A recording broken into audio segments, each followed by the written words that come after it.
l'aider à avancer, à être reconnu en France. Tout à fait, ouais. Ça participe au développement tout à fait de notre discipline. Là, on peut voir l'arrivée normalement de monsieur Li Shaokan qui va rentrer sur le ring, qui va être opposé à Yanis Goussev. Le premier des boxeurs qui va se présenter à vous, il a 24 ans, il mesure 1 m avec présentation officielle, bien détaillée. Monsieur Daniel Alouche, grand monsieur dans le monde de boxe anglaise, boxe tous les boxe pieds-points. On a la chance d'avoir un grand monsieur pour nous évoquer cette plateforme. C'est une voix en plus qui résonne dans nos esprits quand on regarde un petit peu de boxe, même occasionnellement. Chaque réunion en France, on entend cette voix, on la connaît. Tout à fait. Il n'y a pas besoin de. Il suffit que d'entendre cette voix pour savoir de qui il s'agit. Et qu'on est sur un grand événement. Tout à fait, ça participe encore une fois à la renommée de l'événement. Et cette salle Marcel Cerdan qui continue de se remplir et qui est assez impatiente d'avoir ce premier combat. Un combat qui va donner le ton clairement de cette soirée avec Yanis Goussev qui a un gros palmarès, un champion de France élite A cette année en 2017, finaliste du championnat du monde. C'est une véritable pointure qui arrive maintenant dans ce palais des sports Marcel Cerdan sur ce ring. En effet, c'est vraiment la force montante de la discipline. Il a vraiment littéralement explosé cette année. Et là, vous allez voir ce soir qu'il a beau être léger, et ben c'est dur. 60 combats, 53 victoires. Voilà, son palmarès parle de lui-même. C'est un. Son adversaire, il a 21 ans, c'est un frappeur. Il a beau être longiligne, il frappe très fort. Il a une boxe vraiment impressionnante pour sa taille et pour son poids surtout. Alors qu'il aura face à lui le chinois Li Shaokan. Qu'on va découvrir ce soir.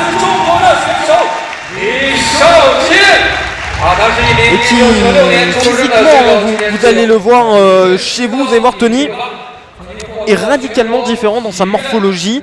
Et ça peut nous offrir une opposition extrêmement intéressante, ne serait-ce que par la différence physique des deux boxeurs. Tout à fait. Alors, là, il y aura vraiment un athlète longiligne du côté français et un athlète plus musculeux, plus petit, plus trapu du côté chinois.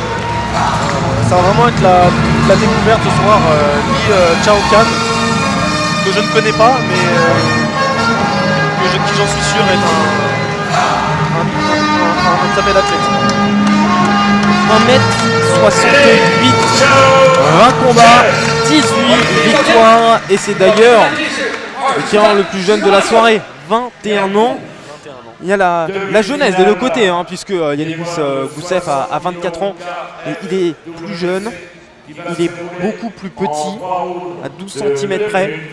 Mais il a quand même une sorte de capacité athlétique. Et surtout, ce petit gabarit, on connaît l'importance du déplacement, de la mobilité sur la savane. Néanmoins, il ne faut pas trop s'arrêter sur l'âge des Chinois, notamment parce qu'ils commencent à boxer très jeunes. Et peut-être que son palmarès n'est pas évoquant en boxe, mais néanmoins, j'imagine que dans d'autres disciplines, il doit avoir beaucoup plus de combats à son actif. Donc, à prendre avec des pincettes ce palmarès, je pense qu'on pourrait avoir une surprise. Petit palmarès, ça nous prend quelques lignes quand même sur notre, sur notre tableau de statistiques entre les deux tireurs. Présentation des boxeurs. L'arbitre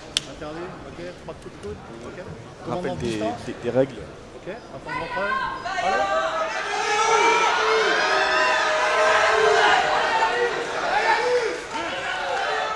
Monsieur l'arbitre s'assure que tout le staff des juges sont bien prêts à pouvoir faire leur travail tout simplement. Et et beaucoup de soutien hein, déjà pour Yanis. On l'entend alors que ça n'a pas encore commencé. Je pense que les Français présents ce soir sur le ring comptent beaucoup là-dessus. Et c'est parti pour la première reprise. Ouais, déjà en action. Yanis Gousseff.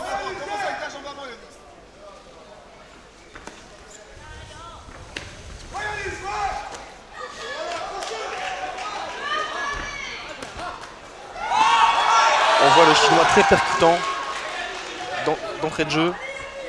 Yanis un peu plus sur la retenue, qui cadre, qui attend un peu.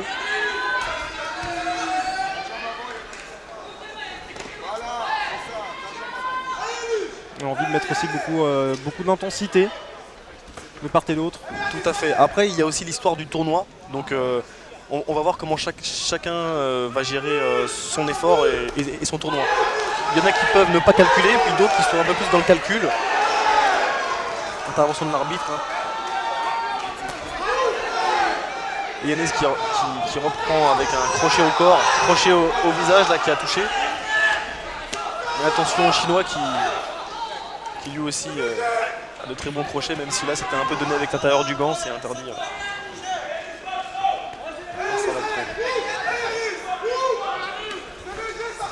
On avait vu l'enchaînement aussi précédemment de Yanis Gousseff qui était très intéressant. Hein. Chinois qui tentait l'attaque au pied et riposte de suite hein, au point. Donc il va aussi profiter de cet avantage, avoir un petit peu plus de taille et en profiter sur ses attaques au pied. Tout à fait, ouais. Je dirais que l'avantage de quelqu'un qui est plus grand, qui est longiligne, c'est d'utiliser sa distance, même si c'est vrai que Yanis est à l'aise vraiment à tous les niveaux, que ce soit de loin ou de près, mais je dirais même de près, il est très à l'aise. Comme il peut s'appuyer sur son punch, il peut se permettre de rester près. Là on voit une petite pointe qui vient de passer au corps, on voit aussi le buste du Chinois qui est déjà marqué. Tout le travail de la chaussure. C'est peut-être le petit avantage que pourront avoir les tireurs français qui ont l'habitude de se servir de la chaussure. Ce n'est peut-être pas le cas des autres tireurs étrangers qui eux sont souvent des kickers qui ont l'habitude de boxer pieds nus. Donc on va voir si ce soir les Français vont mettre à l'œuvre l'efficacité de la savate. L'efficacité de la savate avec la chaussure et donc l'habitude aussi de frapper avec la bonne surface aussi du pied. Tout à fait, tout à fait. Alors on peut frapper avec le plat du pied et la pointe de pied, notamment la pointe de pied qui fait des ravages, quand on sait bien s'en servir, quand on donne bien quand on fléchit bien le pied pour toucher avec la pointe, ça peut faire des dégâts notamment au niveau des côtes, du foie. Ça vaut n'importe quel tibia, voire même cadre-le dans le point 1, 2, 1, 2, 3 jours. Yanis Gousseff qui était bien rentré hein, dans ce combat. On a senti le Chinois qui tentait sa chance, qui tentait vraiment sa chance au début, Ali Shoryuken. Et Yanis s'est mis en action petit à petit. Et on sent là que ce format très rapide oblige un petit peu de se livrer aussi. Tout à fait. Il y a une réelle prise de risque hein, parce que si on fait que gérer, forcément l'autre marque des points. Et au bout du compte, ça serait peut-être passé à côté d'une victoire et de l'accession à une finale. Donc il faut calculer, mais sans trop calculer non plus.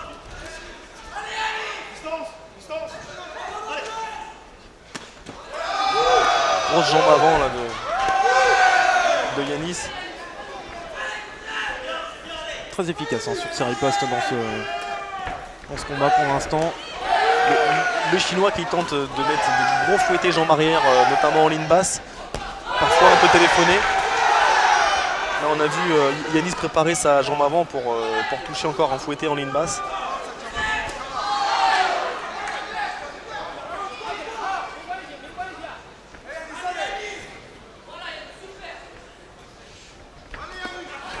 Ah, le Chinois, une belle jambe arrière qui vient toucher Yanis au visage sans mal heureusement pour Yanis, mais c'est à rester vigilant quand même.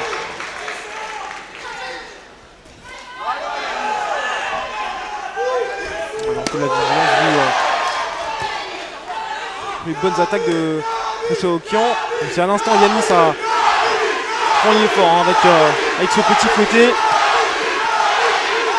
Celle Marcel Cerdan a senti que c'était le moment de redoubler d'intensité aussi dans les encouragements dans cette fin de reprise. Tout à fait, car Lee Chaoqian est présent. Comme on le peut voir, il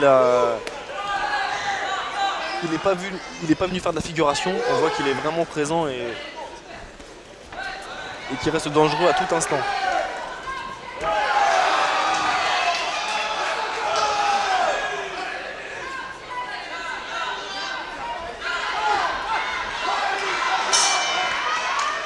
Ouais, déjà la fin de cette deuxième reprise. Il en restera une. Nous vous rappelons ce format, 3 reprises de 2 minutes. Tout à fait, ouais. Avec un Chinois très actif là sur cette deuxième reprise. Yanis Goussev qui gère son effort. C'était assez serré cette deuxième reprise. C'était à toi, à moi de part et d'autre.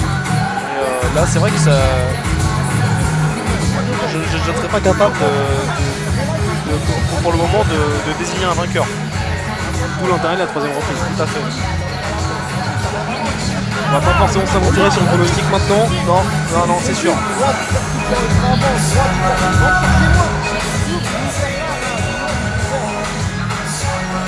Il a été très efficace, Chaoqian sur ses attaques au pied, s'est fouetté sur les jambes de Yanis Goussev, qui se préparait plutôt à attaquer sur la position haute. C'est ça, en point. Et, le Chinois a une boxe assez perturbante, on peut pas trop prévoir ce qui va se passer. On attaque fort sur cette troisième reprise. Le Chinois qui se plaint d'un coup au parti.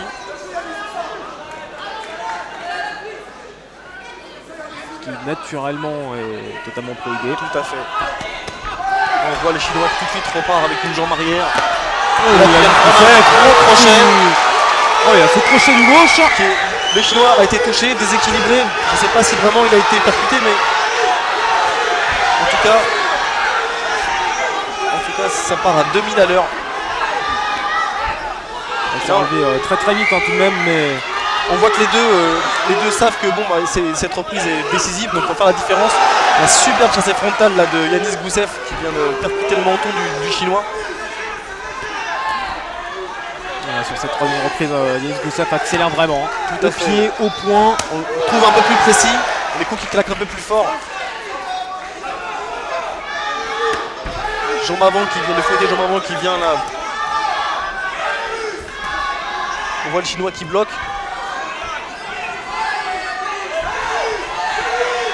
Ouais, pas trop de solution pour le Chinois qui recule beaucoup. Là on voit que oui, pour le moment c'est Yanis Goussev qui fait le travail. Le Chinois qui se jette en point.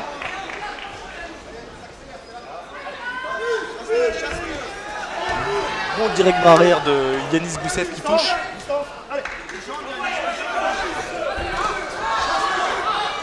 Yanis qui balance un fouetté un peu. On a celui-là qui frappe, qui fait mal, qui pique au corps.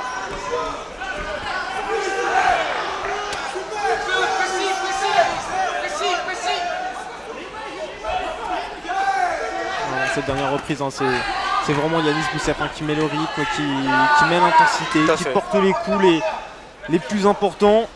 Là, on voit oui, là, qu'il prend un avantage certain, en plus qu'il tente des choses, qu'il donne un peu précédemment qui a débordé pour toucher en ligne basse. C'est vraiment une bonne jambe avant qui se lève. Fin de la troisième reprise et fin du combat. Déjà. Fin de ce premier affrontement. L'arbitre les fait saluer pour clôturer l'affrontement. Décision qui va se faire avec les juges pour ce premier affrontement. Tout à fait. Les juges qui récupèrent, qui terminent d'inscrire leur dernière notification sur les bulletins des juges. Et l'arbitre qui récupère les bulletins pour pouvoir donner la décision.